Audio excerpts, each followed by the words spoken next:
Biz alып утырткан егенде де туңды кішкене. Минхарис Урсаев кебек сезонда универсаль ярминкәгә килеп җиләк җимеш куаклары алучылар шактый, ассортимент бай.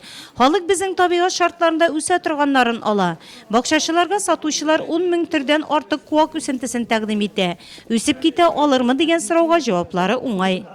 Biz инде обычно яхшы сортлар алабыз. Бу Черненко дигән сорт. Яхшы ранний. Вот. Күп бирә торган алмалар алырга тырышабыз инде. Жылда саталар халыклар. Ышанып алабыз аларга. Нина Сыченкова тормыш иптәше белән күптәннән виноград үстерү белән шөгыльләнә. Сатып алучыларга үз киңәшләрен дә бирә. Без сату өчен төрле продукция алып килергә тырышабыз. Виноград үсентеләрен үстерү белән шөгыльләнәбез. Бәрәңгенең чәчә торганын, төрле сортларын һәм ашый торганын алып киләбез. Сату өчен биредә шартлар тудырылган.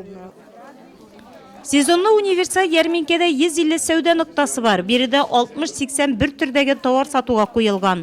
Авыл халкы үзеннән артып калганын биргә килеп сата. Үткән уңыштан калган бәрәңге, тозланмалар, башка авыл хуҗалыгы продукциясе теләгәнен сайлап алырга була. Хәзер чәчү эшләренең иң кызган чагы. Шуңа да яшелчә, суган арлыклары сатыла торган нокталарда халык аеруча күп. Bu яңыча уже 3 ел подряд бара инде бу 3 ел.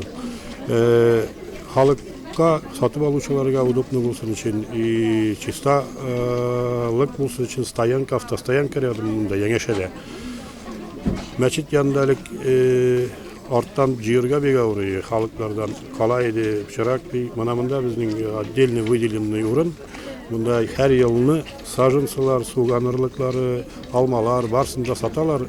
Хәзер халык көндә и безнең хәзер быелдан сезонный ярмарка.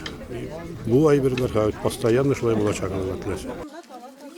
Әле җир өсте яшелләнеп кенә килә, әмма розалар, миләүшә һәм башка төрдәге чәчәкләр күзләрне иркәли. Бүгеннән үк бакчага утыртырга була. Кышкырт асрарга яратучылар да буш кул белән китми ярминкәдән. Бер сүз белән әйткәндә, ни теләсәң шул бар. Иң мөһиме, барлык продукция үзебезнең җирлектә җитештерелгән. Шуңа да халык шикләнмичә ала. Сезонда универсаль ярминкәгә керү элеккеге дер суу ягыннан. Машина белән килүчеләргә уңайлы парковка булдырылган.